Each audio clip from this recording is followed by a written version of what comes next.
Hello everybody. I'm really sorry I couldn't be with you in Barcelona. I'm in Warsaw. I chose Warsaw because of the weather. But seriously, I'm here at the climate discussions, and I wish you the greatest of success in what is a very important conversation. We in the World Bank Group are completely supportive of the priority that you put on the way in which cities will develop for the future. We agree that in order to have a more sustainable development, to have low carbon growth, greener growth, and in order to curb emissions and to grapple with climate change, that the answer lies in the largest part in the way in which we build and live in cities today. We also know that cities can innovate and take risks and push forward often when national governments can't, where national politics is locked in sclerosis. Still, cities are able to make great leaps forward. And so for that reason, here in the World Bank, we're very interested in finding ways to directly support local political and civic leadership. It is the mayors, the locally elected authorities and the locally elected individuals in boroughs and wards which make all the difference. And it is leadership at that level that can actually change the way that the city looks, change the experience of living in that city, but also then, by example, change the way that a nation thinks about its cities. And so for us, we will be rolling out in Barcelona new initiatives around energy efficiency, about how to finance innovation directly. We're committed to helping those cities that want to become more creditworthy. There's so much that we can do together. I wish you the best of luck, and please remain convinced that we are a long-term partner for change and that we believe in cities as much as you do. Thank you.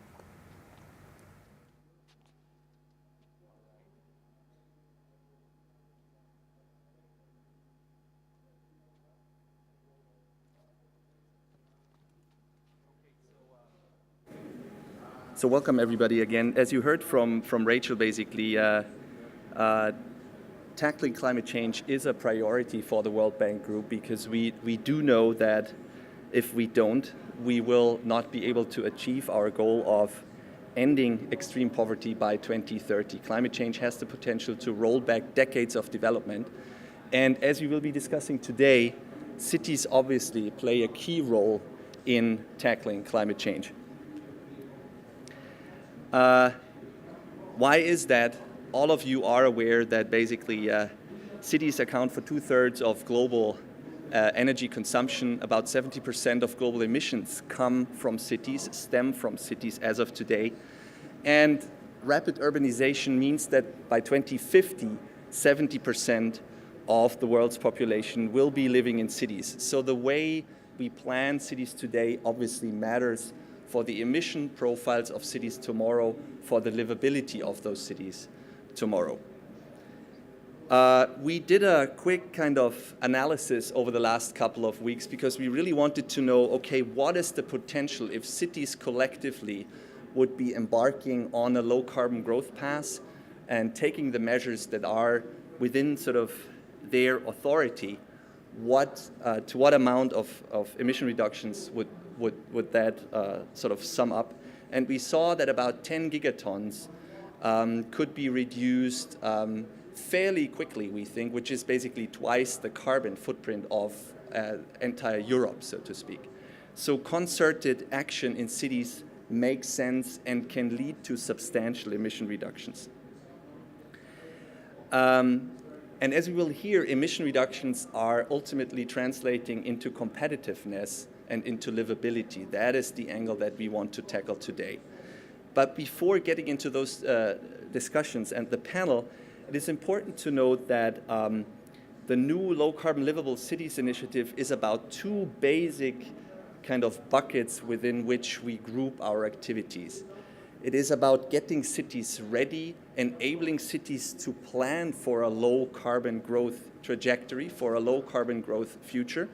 And it is then about getting finances flowing to finance those low carbon development plans in cities, particularly in developing countries, particularly in emerging markets, as the World Bank is concerned. But obviously, taking the great examples from cities like Copenhagen, I'm very glad to have a representative from Copenhagen on the panel later on, taking the great examples from cities in the developed world as kind of examples that can help cities in emerging markets to visualize what it means to go on a low carbon growth path.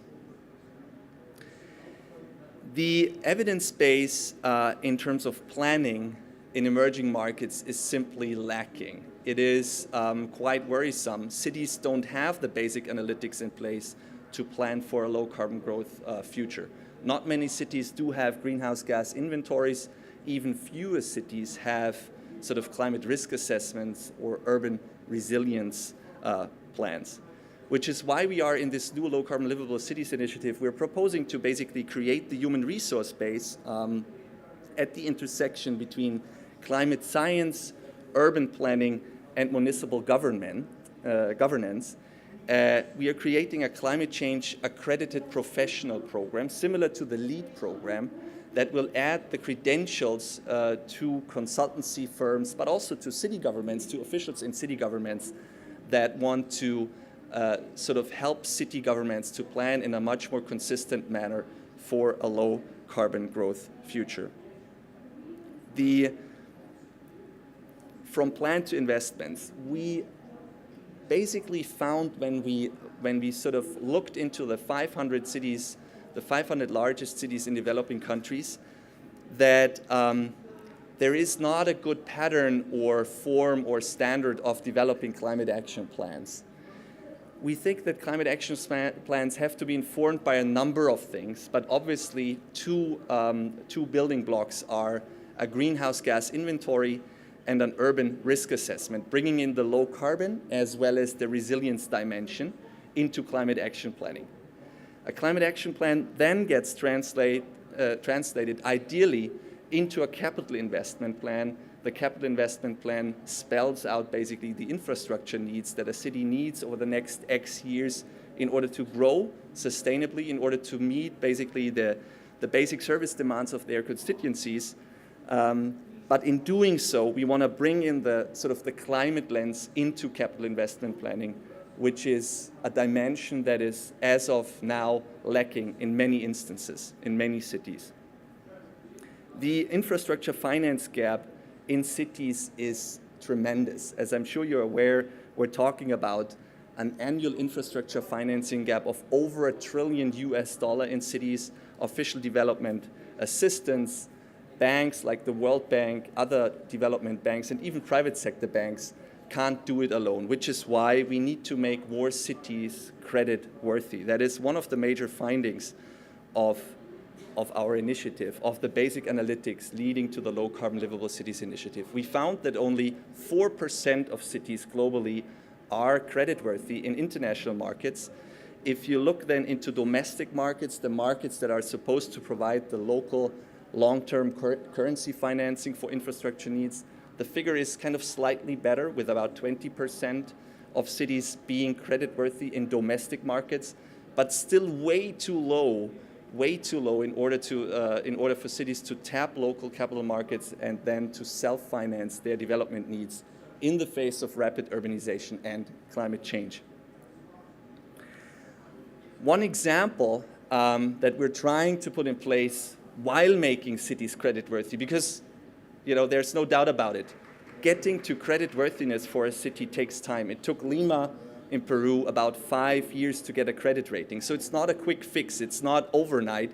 It is technical assistance. It is really working on the basics of capital investment planning, asset management, revenue management, debt management, in order to get a credit rating for a city. But in the meantime, people look at us, of course, city governments look at us as the World Bank and are asking the question, okay, what can you put in place in order to finance development needs at the city level today, basically? What we're structuring right now is, and I'm giving you just one example related to financing of lighting efficiency, which ties into the CT initiative that you will hear about in a second from Eva and Jaques, colleague of mine. We're structuring basically an investment vehicle that is able to pool the investment needs of several cities at once in an area, in a low carbon development area like street lighting, bringing LED street lighting assets into cities in developed as well as developing countries. By pooling cities, we can get a better credit rating for the SPV, basically. That's an attempt of us to bring financing to cities today while we're working on making more and more cities creditworthy over time. In essence, these ideas could be applied to many activities kind of on the left-hand side of the mitigation cost curve. We are starting with LED street lighting, but you could think about energy efficiency in buildings and so forth. So in sum, low-carbon development at the city makes economic sense. It basically increases competitiveness. Energy efficiency investments can free up fiscal space that is needed to invest in sustainable measures elsewhere. And the low-carbon livable cities initiative ties into the energy initiative that the World Bank launched just a couple days back here at CitySense, which is the topic that Ivan will quickly be talking about for the next couple of minutes. Ivan.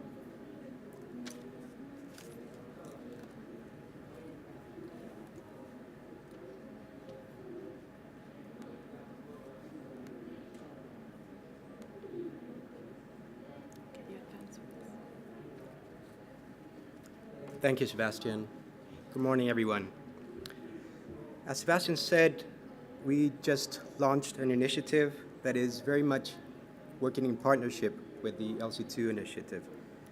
And I don't know if you went yesterday to a very good presentation by Richard Florida, where he said, cities are giant waste machines. And he said, in industry, they manage the resources, they don't waste. But in cities, you have waste all over. Well, I would be careful with that because industry also wastes a lot of energy. But I won't see it that way. I would rather see it how Jaime Lerner, the emblematic ex-mayor of Curitiba, said that cities are not the problem. Rather, they are the solution. And that's where we are aiming to. So what are we talking about? When you go to cities, when we talk with the mayors, they don't say, please help us increase our energy efficiency. No. They say we need to provide better and increased services to our citizens. We need to be competitive. We need to address congestion, local pollution, greenhouse gases, and many others. However, they have very tight budgets. So we launched this initiative to address those problems. This is led by the Energy Sector Management Assistance Program of the World Bank in collaboration with several units, including the World Bank Institute and the Information and Communications Technology units.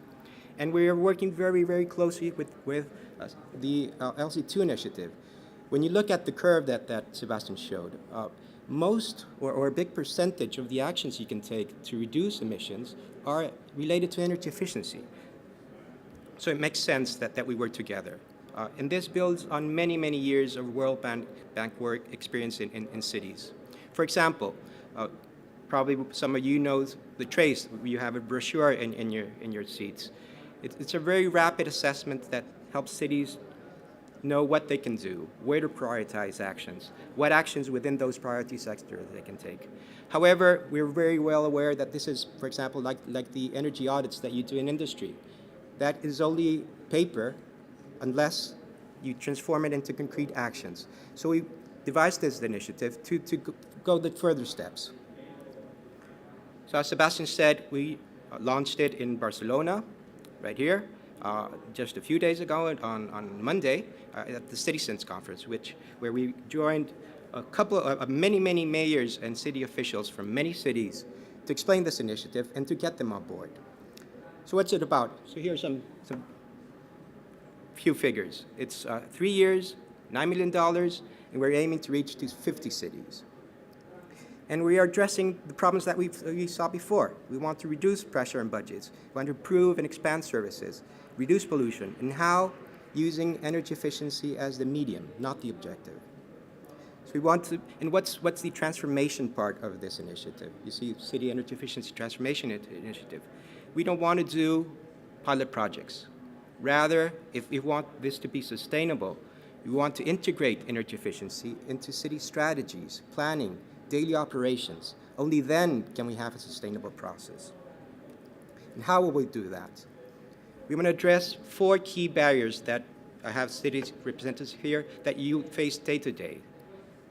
First, capacity. You need city officials that understand the issues, they know the options. So we will have hands-on training for city officials.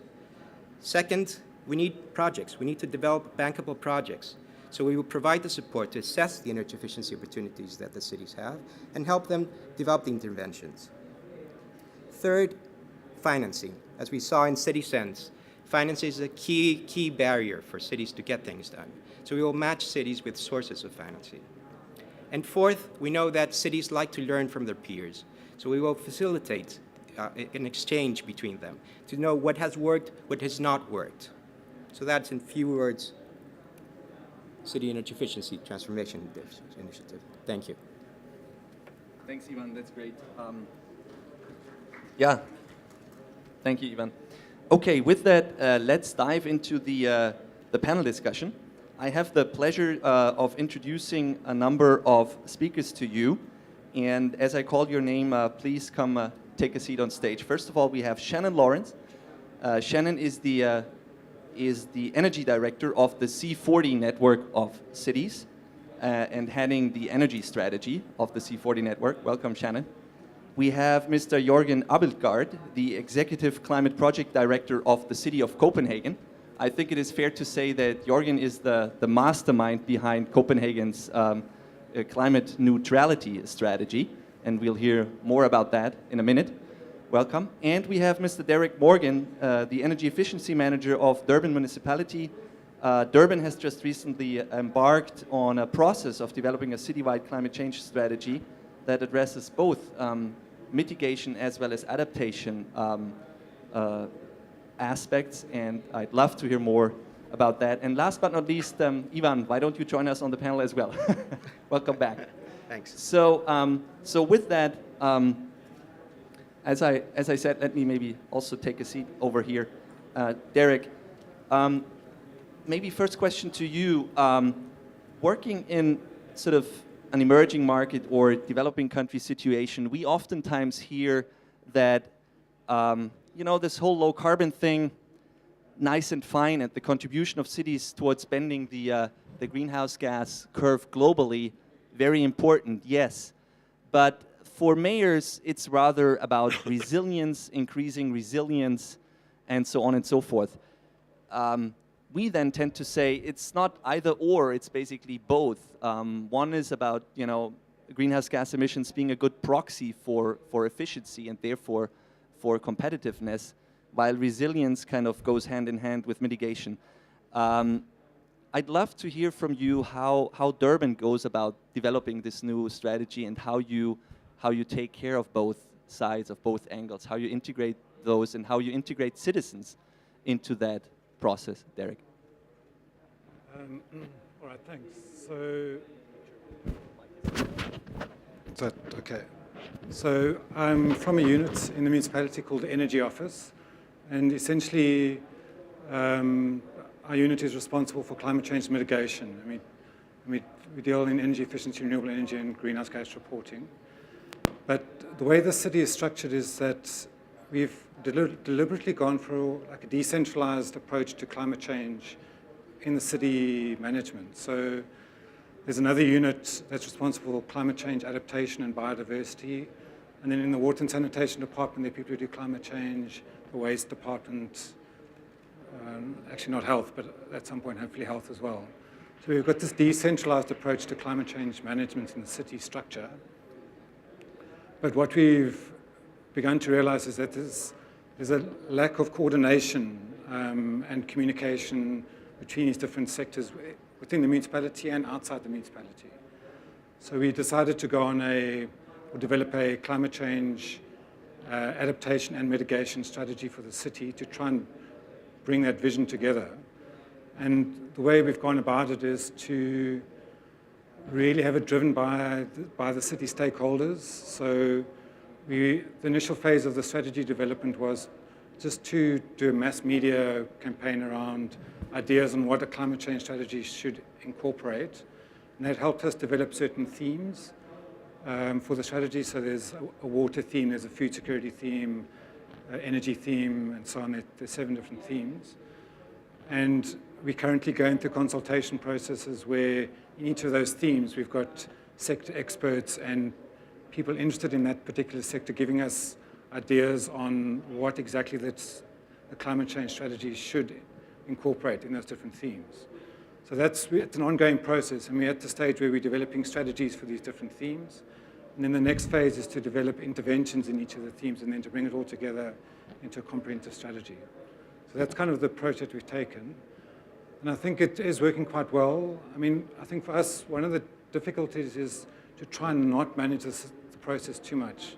Because there's a tendency when people come with these really crazy ideas around climate change denialism and, whatever, there's a tendency for us to want to just delete those comments off the website. But that is one of the most difficult things we have to deal with, is try and take an arm's length approach to it. But so far it has definitely is developing quite well. That kind of summarizes it. Thanks, Derek. That's really interesting. I mean, you were alluding to one of the challenges that we're also facing when trying to crowdsource ideas, that you obviously have a whole spectrum of participants that comes in and provides food for thought and comments and so on and so forth. Jørgen, you told me when we met prior to this panel that basically in Copenhagen, sort of the climate theme is the umbrella and the overall sort of chapeau of the different sectoral plans. I find this quite fascinating because in many cities that is actually not the case. And I'd love to hear how you managed to get there, to sort of say that sectoral interventions are really seen and guided by that sort of overall guiding principle of your climate change, of your carbon neutrality vision. First of all, I think it's important that we in Copenhagen have a city council that have a strong vision on climate, but also realize what climate really is about.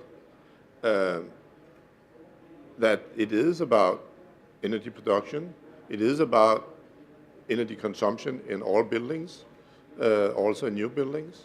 It is also about mobility, different kind of mobility in the city, and if we do not integrate that and have an integrated approach on that, we will never reach to the target.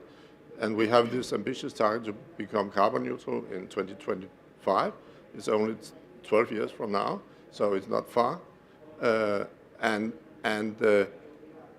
therefore the only way to go forward is to have this overall vision and use it as the vehicle in the city, and then use the sector plans with more focused on what is the day-to-day implementation, with shorter-term implementation plans for that. And that is the way we work now, and we will also increase the work and do it better in the future, that's for sure. But it is really important that this is the overall understanding. We have also a climate adaptation plan, but it is from the 1st of January, in fact, will be one unit, but it is two different plans. So it's more the way we're doing and implementing what we can learn from each other. And that's the benefit we can get from that. Thanks, Jørgen. Shannon, I'd love to hear from you how the C40 network of cities, which I think has an amazing value proposition by the fact that it covers cities in developed as well as in developing countries, how you are using or planning to use the C40 network of cities to sort of to get the word out, to get the word out about positive examples in developed as well as developing countries when it comes to going low carbon, to plan for the two major sort of challenges of this century, which is rapid urbanization and climate change. Can you tell us a little bit about the C40 network and how you use those positive spillover effects between cities? Absolutely, thank you. Is this working? Okay. So I think, first of all, a little bit of background about the C40 Cities Climate Leadership Group, because our name itself is a bit misleading. So currently, we are a network of cities from around the world and their mayors that are taking action on climate change and working to reduce climate risk. We actually have 63 member cities currently and are growing always. 42 of those cities are megacities, which was the original intent behind the establishment of C40, was to focus on the largest cities because of their role in terms of greenhouse gas emissions. But we also have about 21 smaller innovator cities that are members of C40 currently. And those are cities that exhibit real leadership in terms of environmental and climate work and have some significant best practices and sort of going beyond what many of their peers have done that others can learn from. Copenhagen is certainly an example of that. So the way C40 works is to bring these cities together in the form of networks and working groups to facilitate some of this peer-to-peer exchange. You know, what we've learned from cities over the years is that they really want to learn from each other. They want to know what mayors are dealing with in other parts of their regions and in other regions, and that a lot of the expertise can be found in-house in these cities, that they don't necessarily need technical experts coming in from other places because they've got that knowledge there amongst their own community. So we try and facilitate those exchanges, and we also do connect them with technical assistance and other forms of support through partnerships like the one we have with the World Bank and a number of other organizations. And what we've found within these networks, you know, it might seem that I manage, for example, a private sector buildings energy efficiency network that a city like Stockholm and Johannesburg might not have a lot in common in this area, but there really can be significant learning. In a city like Stockholm, perhaps there are years and years of experience, where Johannesburg is just starting out and confronting some of these issues.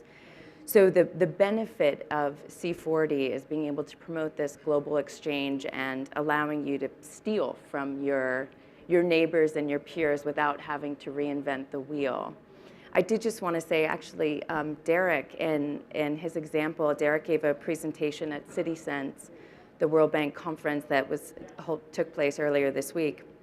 And it was a really interesting example from Durban's solar water heater program. And you'll have to correct me if I'm wrong, but I think you said that you looked to Portland, Oregon for an example of how to finance and purchase this technology.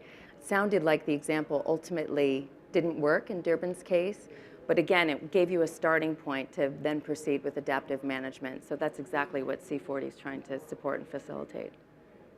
Great, thanks, Shannon. And for the benefit of the audience and myself, because I didn't attend Derek's presentation, Derek, what did not work? I think that is interesting because it ties into the question, how do you get to basically bankable energy efficiency projects, which is one of the areas where the new ESMAP initiative intends to assist and help cities, particularly in emerging markets. What were the major stumbling blocks, and why was the example from Portland, Oregon, Oregon not translated, or why wasn't it possible to translate that example one-to-one into the context of Durban? Okay, in that particular program, we've tried a number of different interventions, ranging from finance to outreach, and the Portland example is essentially a community buy-in model where you can get a collection of people in a community to buy something at bulk, you reduce the costs. It didn't work for us because in our particular program, making that decision collectively in the community was quite difficult, and they deferred to us essentially to help us make that decision, which we didn't want to do because then we became liable for the decision. But I think there's a broader kind of lesson for us is that what we tend to do is that if we want to do a program, if I can make an example, we're doing a decentralized solar PV program, and we've used the United States Department of Energy's Solarize Your City tool.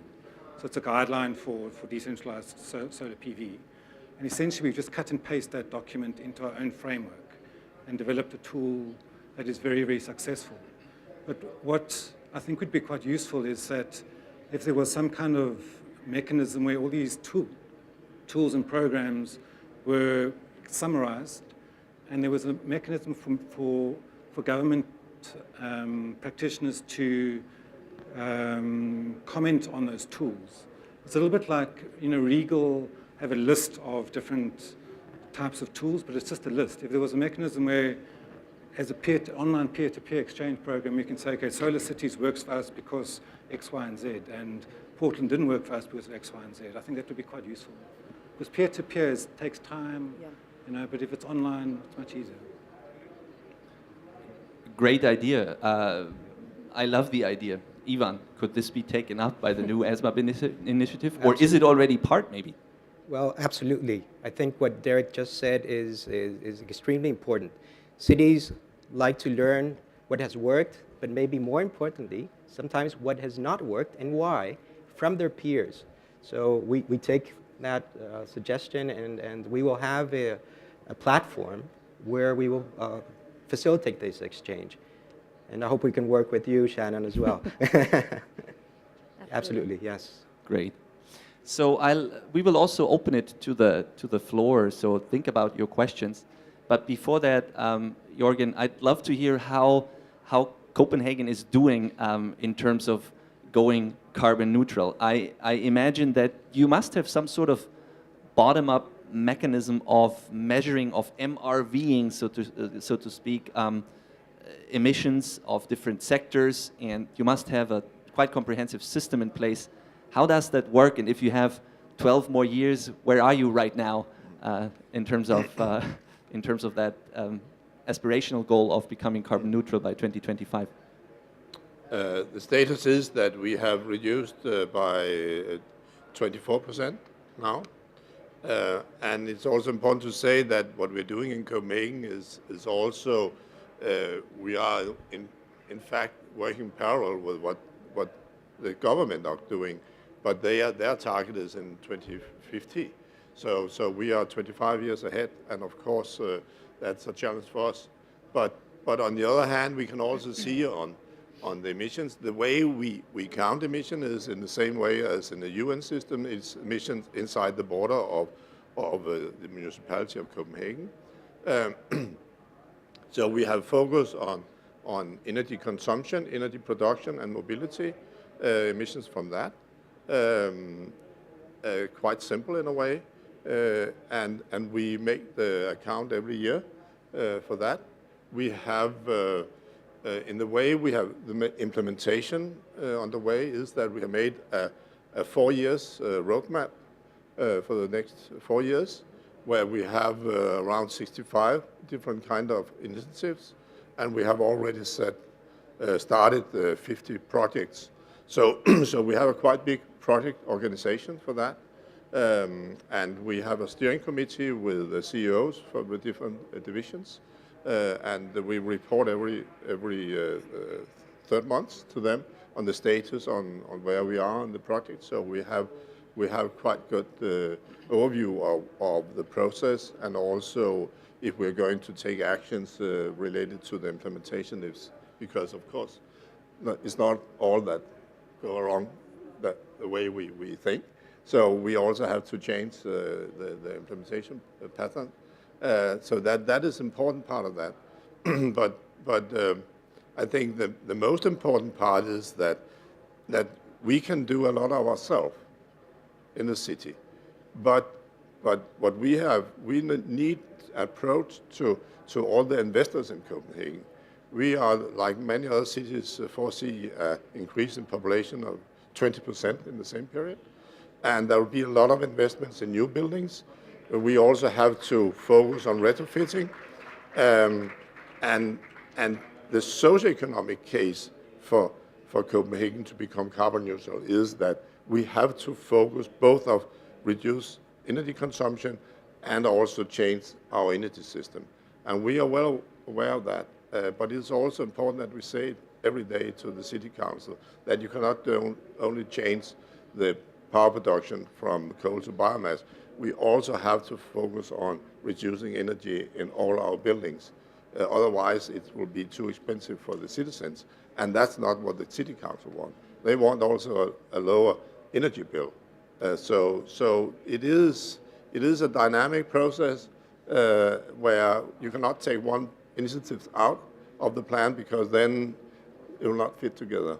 And that's of course my responsibility to have this overview of the process and also push where we need and also bring in people from the outside. So it's also an internal process for project leaders to learn about how business are thinking and be in dialogue with business and universities, involve them in the process. So it is also a learning process for the project leaders in our own administration, going from a normal work to have a regulation and so on and be outside the buildings and out in the society and work together with people. And that's an important part of this. Very interesting.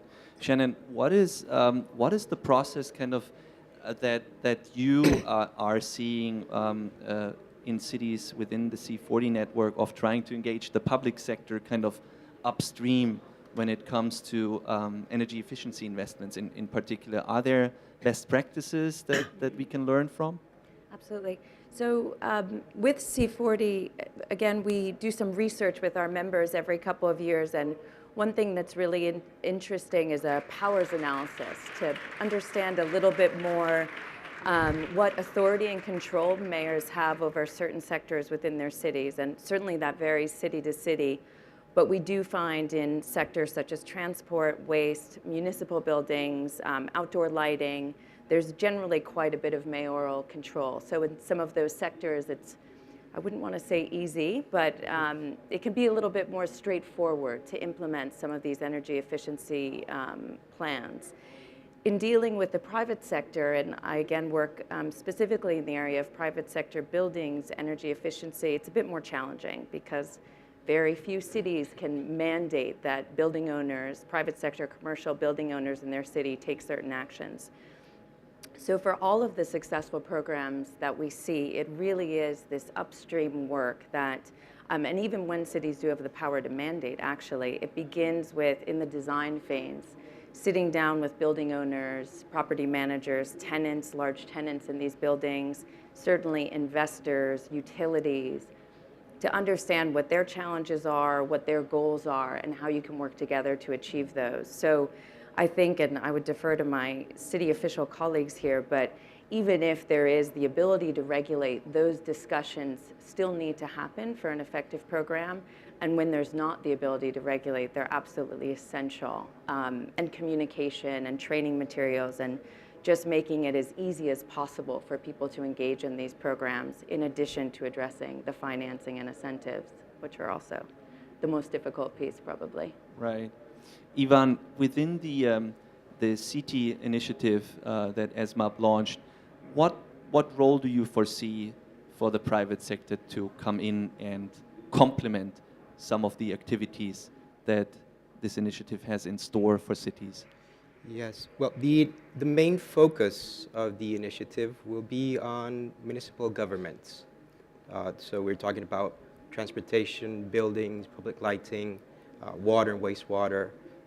However, we are fully aware that the energy consumption of cities is not just by the municipal sector. And in that sense, there's a big role, for example, in industry, where many cities have already told us, look, this is very important for us. For example, in China. And also they tell us municipal buildings are just a percentage of the total. So we see this in several stages. We see that the municipal governments have a demonstration role. They can put the ball rolling and show by example what can be done. And the private sector can take over, both in financing, developing projects. There's a big actor that we haven't mentioned yet. Who's going to do this? I mean, all these suppliers. We're in ICT, and we're in a Smart Cities conference. Out there, you have all the solutions. So I think they have a crucial role from this planning strategies, but to get things done, I think private sector is a key role, a key player in this. Thanks, Ivan. I promised to also turn it to the audience, and in doing so, I would like to ask you to, if you have a question, to identify yourself, to say who you are, from what institution, for what institution you're working for, and then address your question directly to one of the panelists, if I may ask. I don't know if we have a question or two from the audience as of now. If can I see a show of hands? If not, we will continue. You can continue to think about your questions, and I will make another attempt in a couple of minutes. We have a question here in the third row. Please, ma'am, you'll be getting a microphone in a second. Please identify yourself and then direct the question to one of the panelists. Yes, I'm Barbara Möln, the climate coordinator from the city of Cologne. I have a question maybe to the coordinator of C40 and to the city of Copenhagen. Is building low carbon or zero carbon city only available for rich cities? Is there already a business model for poorer cities all over the world? That's my question. So, interesting question. Is there a business model for low carbon development at the city level, particularly in emerging markets or developing countries? Shannon and or Jørgen. I'll jump in first. Thank you very much. So C40, about 20 of our members are in emerging market economies, so developing country cities within that network. And we certainly see in the energy field, yes, but most definitely in the areas of transportation planning, waste management, significant progress in low carbon development and movement in that field.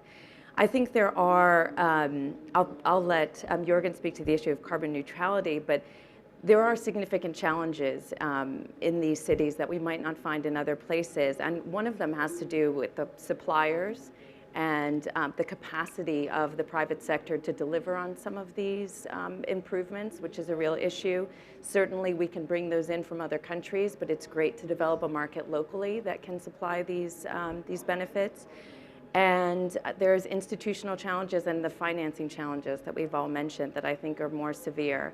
So the work that the World Bank's doing on this credit worthiness training I think is really exciting. And as we know, that takes time, but it's important that the work begins now to help increase the ability of these cities to finance some of these investments. I'm quite sure that there are possibilities also in poor cities. But of course, it's really important to see what is the local conditions, what is the energy market, what is the prices, what is the ownership of the production, power plants, and so on, but go in and with that kind of condition, making normal business plans and see how it's possible to arrange that.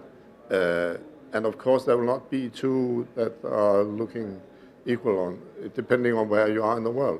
You have to see on the local conditions and try from that point of view and starting point to make the business plan and refine it and see what kind of possibilities. And of course be creative because we are working in a field where you also have to develop new solutions.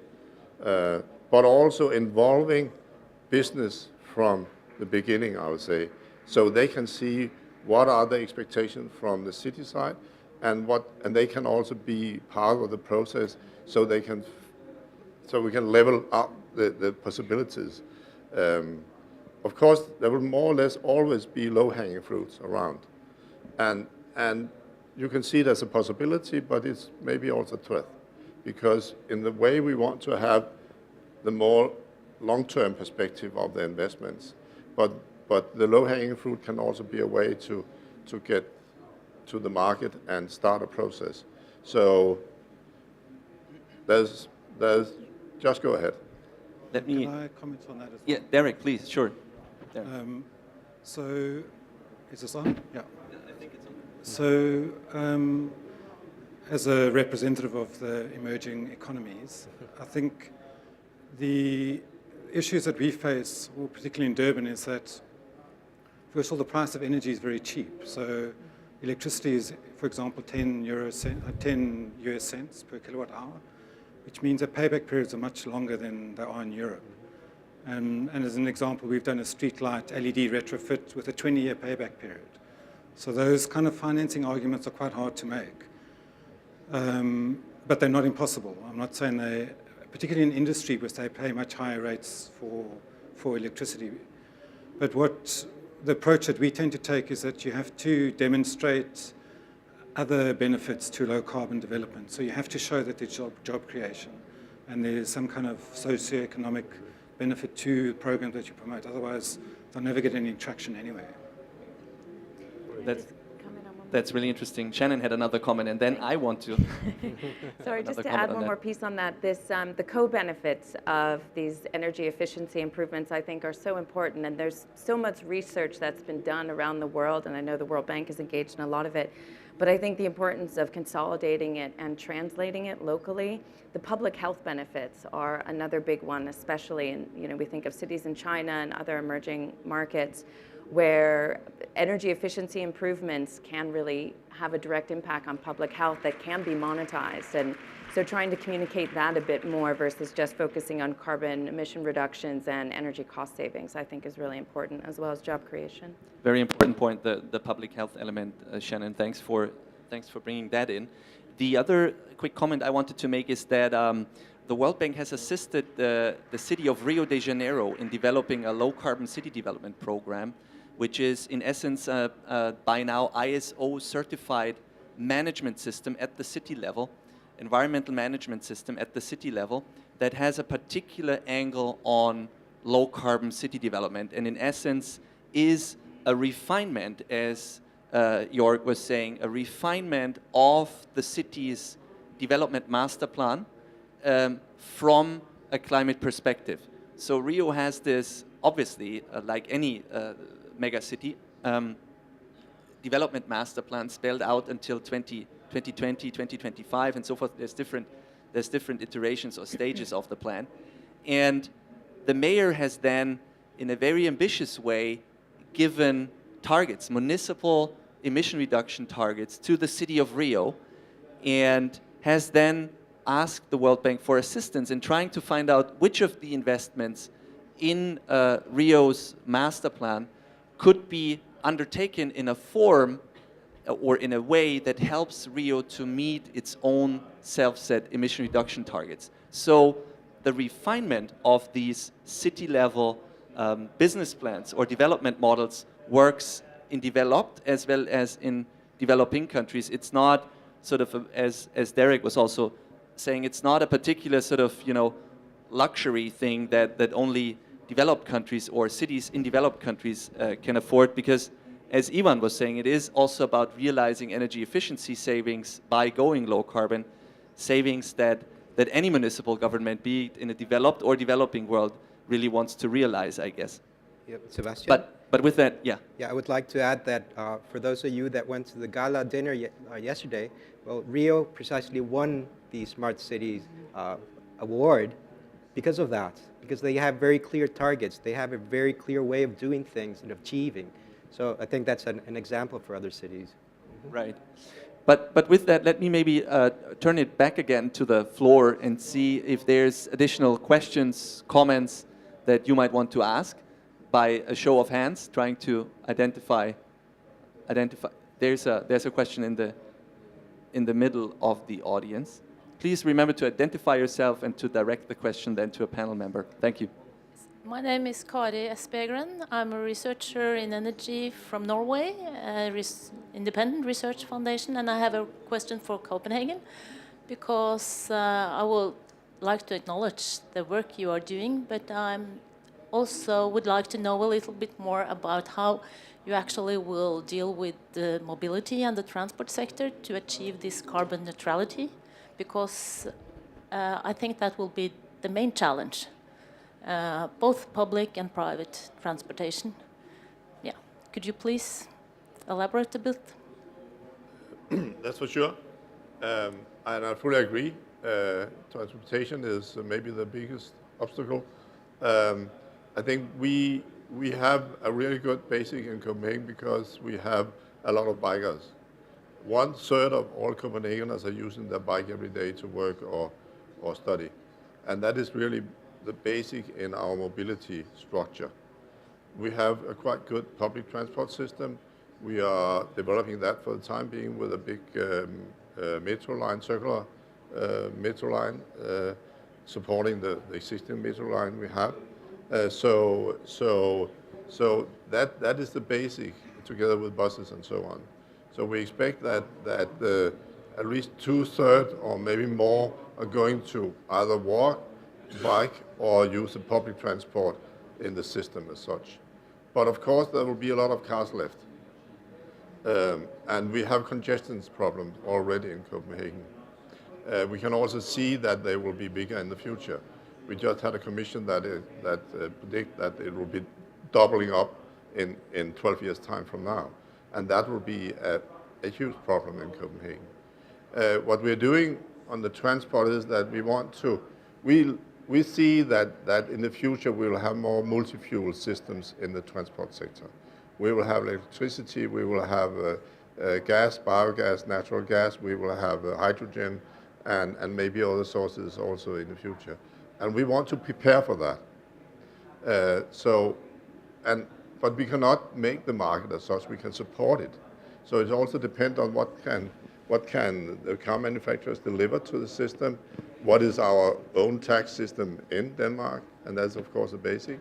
We are now waiting for 2 years for a new tax system, so I'm waiting for that, because that's really important for us, how we are going to make the infrastructure. So we are making loading facilities for electric vehicles.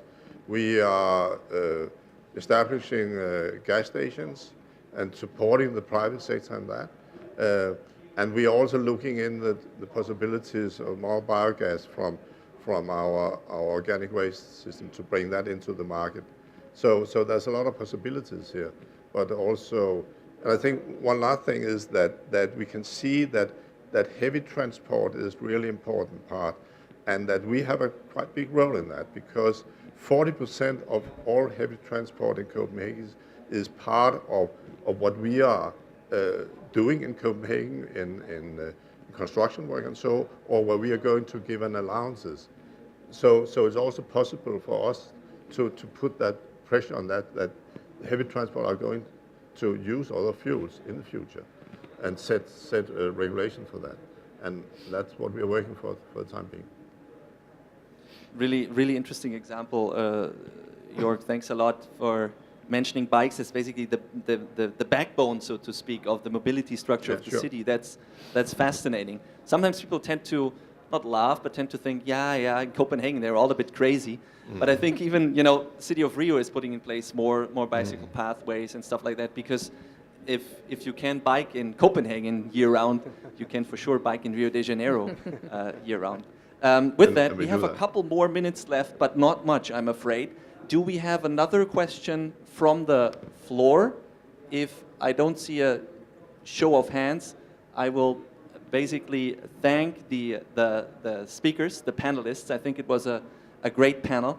I would like to close by also saying and alluding to the fact that in the climate change negotiations at the conference of the party in Warsaw, today is the Cities Day. So it's a special day for the climate change negotiations in Warsaw today, emphasizing basically the power of cities, the power of municipal governments to help increase the level of ambition in tackling a global problem. And let me maybe conclude with one of the favorite quotes from outgoing New York City Mayor Bloomberg, who once said, "While nations talk but drag their heels, cities act." So it's really city governments that can act, that can show the way for sustainable development and a low carbon future.